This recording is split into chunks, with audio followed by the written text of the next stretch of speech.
interesting. That's what I'd like to. That's what I'd call it. Right. So, Yep. Fanan, would you like to give a brief note about yourself to our viewers today? Myself. Sounds like a job interview. I am fanen. I am Nigerian. Sahidi was one of my best friends in school, and still is one of my best friends. I am. I'm a lot of things, but mostly business. I could call myself an entrepreneur. I have been into various fields. My philosophy in a career is I am flexible, so I like to go with the trend. I'm a family man, most importantly. I have an amazing wife who helps me prepare for the interview. I have two great kids, and I'm done. I've paid my debt to society. A boy and a girl, which is perfect. And what else? What else? What else? I'm enjoying the quarantine, and we're safe, staying indoors, loving life. Yeah, that's me in a nutshell. Did I say I was Nigerian? Yeah, I'm Nigerian. Yeah, That's you me. did. You did. hmm Yeah. So, so Fanan is today. hmm We're gonna talk about fatherhood. We've been speaking about many issues every day, and I felt because also we are great friends and we have had very good conversations. So I've known you as a person. So I wanted your thoughts. I thought we could discuss about fatherhood today. So, how would you actually define a father, and when did you first become a father? A father. Wow, that's a great question. A father. A father is a lot of things. A father is a guide. A father is a mentor. A father is support. A father is dependence. The a father is all those things collectively. Okay, he's also a friend. Let's not leave that out. A father is a friend. I became a father first in 2014. Uh, my wife and I brought in an amazing girl. She's been the source of our joy and unity since 2014. She's going to be 6 this year in a couple of months, actually. When I met And her, she was like 2 years old. Yeah, yeah, she's going to be yeah, 6. She's a big girl. six. Yeah, Yeah. What else? I also have a boy. He is going to be 2 this year. I saw him on I was, Instagram. yeah, I was Yeah. actually satisfied with having just one kid. But then one day my daughter was like, she's alone and she needs a sibling.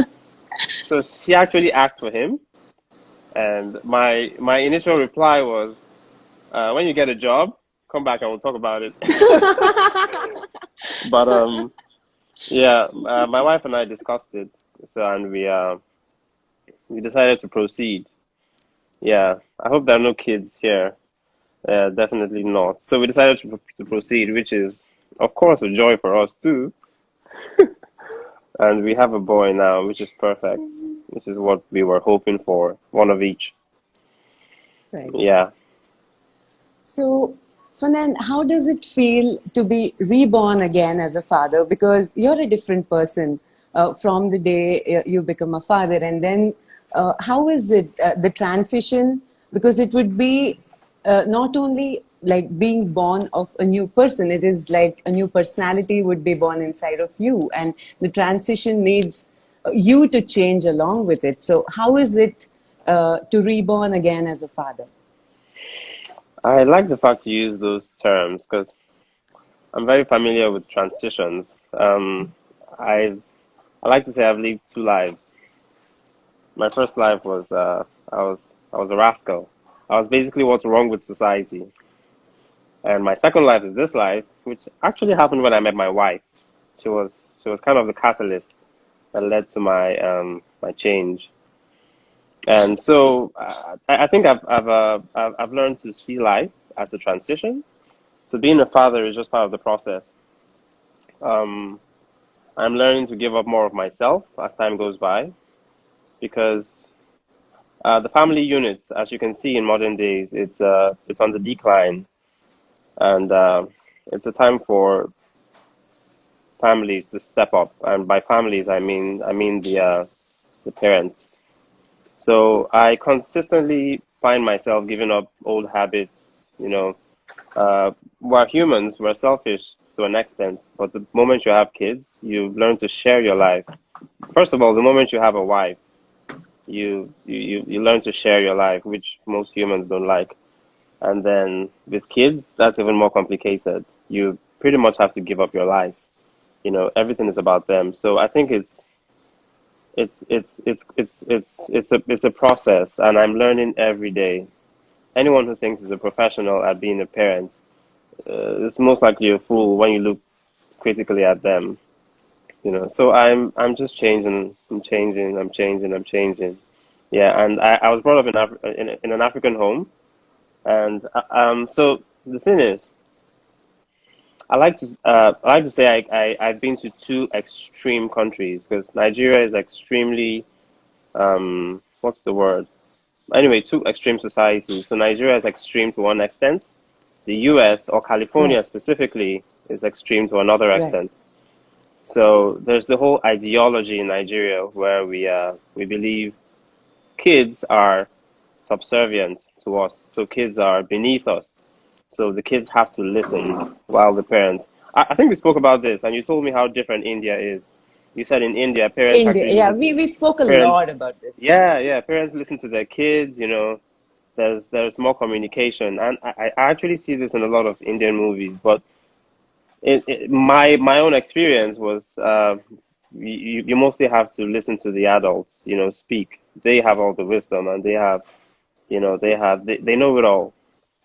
And then there's a trend also in California where the parents ask questions to the kids. They're like little kids.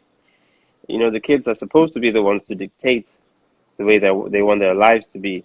So hence Exactly. It's two extreme societies. So I prefer to tread on the path of balance because sometimes you find wisdom walks in between lines. It's not specific to a you know to an ideology, but it chooses per time what's appropriate. So I've right. learned to listen to my kids. I've also learned to be firm, and so it depends on the context. Right. You know, yeah, yeah.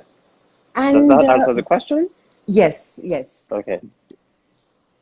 So, how is the education system? So, before we speak about the education system, because you brought up the extremities of the differences between the countries, Yeah. so you are a Nigerian working in California, currently in Mhm. Dubai, talking to Mhm. an Indian. So, there is like so much of diversity, like naturally in your life. So, how Right. does it like? How do you balance that? Because you're living in California and the home itself, how do you create that balance? Or how does the education Mm. system, because education system, bringing that discussion to the education system, Yeah. your kids are still studying in LA. So Mhm. how is the education system impacting the children? I would say for kids growing up in the United States right now, it's tricky because it's mostly good, but there are also a few threats that are concerning. Um, for instance, hmm, I'm trying to be very careful here. So let's see. There are there are certain theories that are being pushed as facts in science, in culture. So I think parents have to be the first point of contact Right. for their kids. Like it's good to teach your kids about society. So when they hear a different opinion or a different point of view, you can explain that to them. But if they're hearing it for the first time from school, then The impact might be different on them. exactly, you know. And also, our society is getting more and more diverse. So apart from teaching your kids your values and making sure you don't force those values on the kids, you also need to teach them about love and empathy because they need to accept the fact that their parents' values, or maybe if they choose to adopt those values, are not, there's no right or wrong in values. It's just difference. Everyone is different. Right. So transferring your values or your ideas to your kids, but also making them see that it's important to embrace, not embrace, but tolerate and understand other people's point of view, because I think that's where the problem stems from in the world. We have a certain ideology and we try to force it on others, which is wrong. Diversity is beauty. The fact that you're Indian, I'm Nigerian, saying that being Indian is right and being Nigerian is wrong. It's not about right or wrong. Right. It's about differences.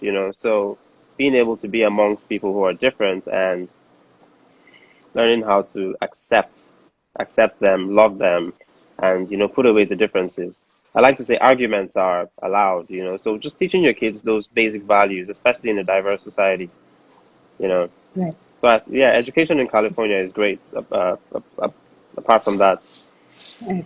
I really yeah, like the fact that you said that arguments should be allowed, yeah, because absolutely. curiosity is what creates arguments for kids, and Hmm. that Hmm. is where we can give them the freedom to accept rather than choosing between right and wrong. Yeah, yeah, true, true, true, Right. true. So, Fanan, what are the difficult questions posed by your children, and how do you manage to answer this generation who cannot be fooled easily?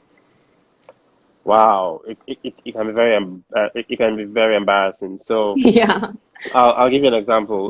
So back in San Francisco, my daughter was 1 years old when we arrived in San Francisco, and yeah, she just started talking, and we used to take her on bus rides, and there was a time she saw someone on the bus, and she said loudly, "Is that a man or a woman?" And I was like, "Oh shit." You don't ask questions like that in San Francisco, and it was a little bit loud. So apart from the fact that it was kind of embarrassing, we had to quiet her down, and at the end of the day, when we got off the bus, we had to explain to her, uh, you know, not to talk about that in public, to respect people and not point at, because she pointed, and that was very innocent. She didn't mean any harm. She was just Yeah, being a she's kid. 1 year old. Yeah. Exactly, so uh, like these are things that you just have to. You're never going to be ready for, because Right. these questions they pop out of nowhere, Nowhere. you know, and but you just find smart ways to answer them.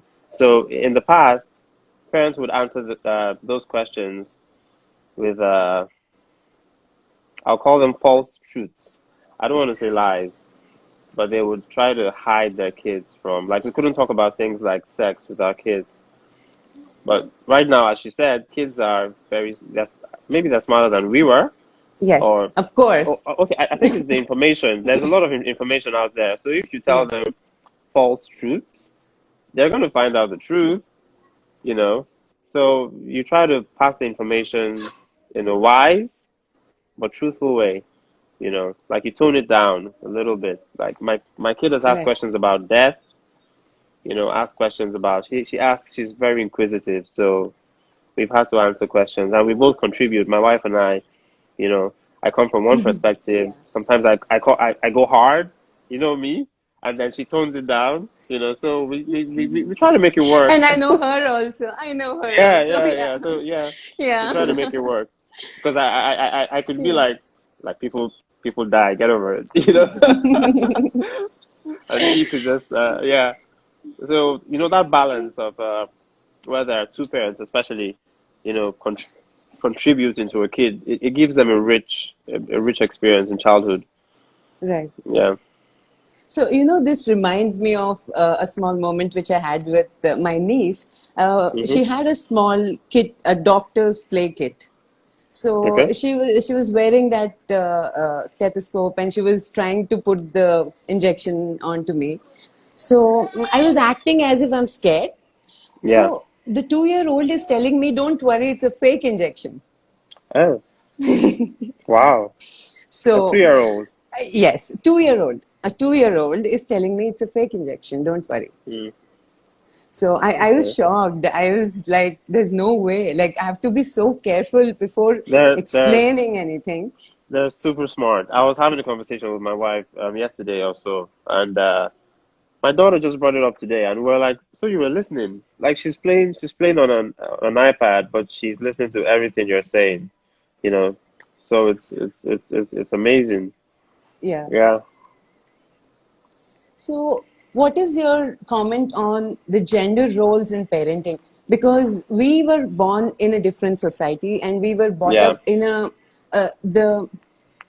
the strata of the society was then different, and now, as you said, things are very, very different to what it yeah, was when we experienced. There is a absolutely. certain impact of gender roles on us. So, how does that dissolve into your parenting, and how do you manage the gender roles within parenting? Whew. Gender roles. It's a very hot topic. A tricky a tricky path to to tread. And by gender role, by gender, I never mean that I'm supporting women. I mean No, equality. you should, but you should support Yes. women, right? I mean, like history shows that women have been treated very unfairly. Like it's there. I was surprised to see that in the Yeah, U.S. I In the 1960s, women weren't allowed to. I think 60s or 50s, women weren't allowed to vote. They weren't allowed to work. And this is I was shocked when I heard about this. This was maybe 3 years ago. I was shocked that the most quote unquote progressive country in the world was actually at the forefront of discrimination against women. You right. know, I believe humans are equal. All humans are equal, color, race, whatever. Every human being is equal. No one is better than the other. So limiting the human potential, I think that's just pure evil. You know, so because what's the justification for that? There's no justification for limiting the human potential. Yes. So but when it comes down to roles, first of all, I mean it's obvious. I don't need data for this. I mean, like logic doesn't really need data Yes. to back it up. Yes. But it's obvious that women have a much larger capacity than men, especially in the home. Like sometimes I wake up and before I can blink, my wife has done five things, and I'm like, whoa. And then maybe I step up and I try to help out, and while I'm on one thing, she's completed 10 chores. Like women have capacity. It's amazing. It's amazing to see the number of women who are mothers but are successful career women. So I think the onus, the responsibility for men in this generation is that we need to step up. So step up in the home and not. So the problem in the past was instead of men embracing the fact that women had more capacity than them, they used it as an opportunity to feel entitled. Right. So she got up and she cooked for the man, and he felt, oh yeah, she should cook for me. I mean, like, shit, fuck that. Sorry. Uh, uh, anyway, yeah, it's a privilege, to have someone serve you. It's not a right, So I think, the human nature in most men, they chose to use that against the woman, to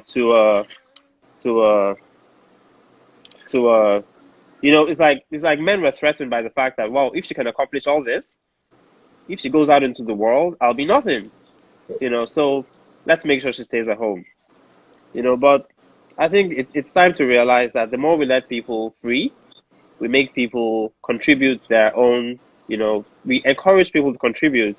Right. The better society becomes. For instance, I grew up in. I had a working mom. I have a working mom. She was working. She's retired. I have a working mom. She had the opportunity to go for a PhD, and she gave it up because she had three sons and she wanted to take care of them. But she made that choice on her own. You know, no one should make that choice for a woman. No one should make that choice for a human being. That's their choice to make. So, to buttress my point is that women have a lot more capacity than men. So, in this day and age, men need to be as supportive as possible.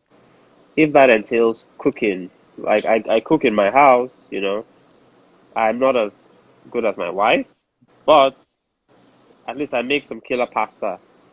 Yeah, yeah, I do, right? Yeah, I make some killer Damn, pasta. I never got to eat your food, Fanen. Oh, my food is spicy. Oh yeah, yeah, you eat spicy, right? Yeah. Yeah, it's Yeah, spicy. as some men even make their daughter's hair. I'm not that qualified yet. I don't know how to make hair, but like bathe the kids, like do whatever you got to do. Like there was a time my wife was busy working in LA, and I had to be at home with the kids. Some men would say no, I can't be home with the kids. That's the traditional thinking, but like things have changed, and I think anyone who still has that mindset, I wouldn't say there's something wrong with them, but I'd say they need an upgrade. They need a new version. They need a version 2.0 because things have changed. Yeah. Yeah, No, it's crazy, Fanan, because like India has experienced, like we were talking about this in the previous Impact Talk. We've had home ministers, prime ministers, presidents who've been women, but then the detergent brands or any home work related brands are only referring to women in the marketing ads. yeah. So I don't know how the shift actually takes place. It's a collective shift which has to happen. It cannot happen from one end. So as you said, it's a collaborative effort. It is. It is. And It is. It is. is it easy to let go of the child when time comes? So how do you feel about it? Because attachment is a great thing. So how is it? It was hard for our parents to liberate us. At Yeah. least I experienced at one point. So how do you feel from inside when you think about the moment when the liberation will happen and when they have to start a life of their own? I mean, just like want to know your philosophy behind it. Um. That's hmm. Right now, I would say it's it's it'll be easy for me. I've had this conversation with my wife a couple of times, and I actually look forward to getting rid of the kids, if you get what I'm saying, so I can Yes. continue my life with my partner. But it's always easier said than done. So right now I feel it'll be easy to let go. Uh, but it's impossible to predict No, my because the fu- my reason why I my asked future is feelings. Yeah, the reason why I asked is although like there are many parents who are becoming young parents recently, so at one point attachment becomes hard for anybody, yeah, even yeah, if we are progressive. So we do yeah. impose choices and Yep, indirectly things get imposed even if we feel that we're consciously not doing it. So yeah. maybe I wanted to bring that point out. No, it's a very valid point because in my upbringing, I had to fight for liberation from my mom. My dad couldn't wait to get rid of me, but I had to fight. I still fight it till today. Like when I talk to my mom, she wants to tell me how to do things, and I'm like, nope, nope, nope. We're not gonna go there. Let me make my mistakes. So seeing that it was easier for my dad, I feel it might be easy for me. But so here's where um, a father or a husband is crucial in the home because a lot of times in many families I've seen there's no real relationship between the woman and her husband at the point when the kids are grown. So of course it's difficult to let go because the kids are like the woman's best friends. But when you know, I go back to the same word I've used before. When a man learns to step up, then he knows that if the kids have to leave, then it's his job to fill that void, or at least to keep the woman occupied. And I point out women here because like you find that I wouldn't say women are more emotional, but from my experience, I've seen that a Mostly lot in of the women it's developing been more countries, yeah, it's more uh, difficult for women to let go, you know. because they get more time, they spend more time with the kids. Yeah, Yes. yeah, yeah, that's true. That's true. So Yeah. Fanan, did MSc, Masters of Social Entrepreneurship, vividly have an impact on your role as a father? Because it had a lot of impact in my in many aspects of my life. The friends, the conversations, not just the course, the whole Yeah. experience. So, you are somebody who has shared the same experience with me, along with me. So how does that impact your current life? Um, well, for those who don't know, MSE is our master's in social entrepreneurship. It exposed me to a lot of things. I didn't know how problematic the world was before I took that course. So I only saw the world from my limited perspective, which was as a Nigerian. But I got to see the complexity. I got to see. I saw there were some good aspects. I mean, a lot of good things happening in the world, especially in India. Because we had many case studies from India. Right. But I was also exposed to so many problems in the world. I was very naive, and my wife helped me see this. She helped expose me because I grew up in a home, especially so touching on diversity, right?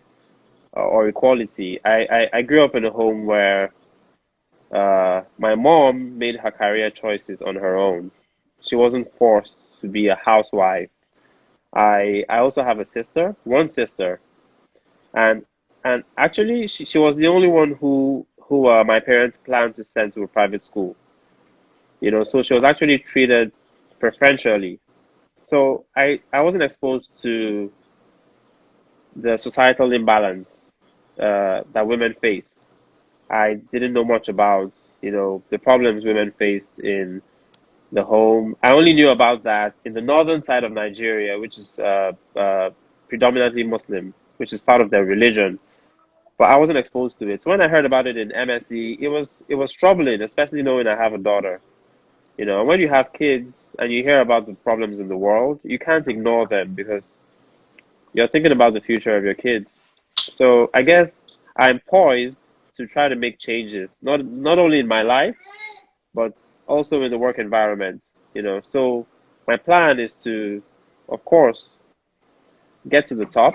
And so life is about influence. The more successful you are, the more you can influence things for the better. So I believe with my career and in time, I would actually be able to influence things in society as I influence things in my family. So by encouraging my daughter to go after her dreams, and if she meets roadblocks, maybe men who want uh, to stand in her way, that should only reinforce her strength to push harder. Yeah. Yes. So, how do you transit with the kids in the development changes of theirs? Like when they grow from one step to another, or when a transit happens in their life. We spoke about the transit in your life. Yeah. So, Yeah. Um, well, huh. I think we just have to go along with it. So kids, they have a phase where they're impressionable in the sense that they need to learn, they need to be guided, and they get to a phase of maturity. So I think from one phase, being a parent, it involves um,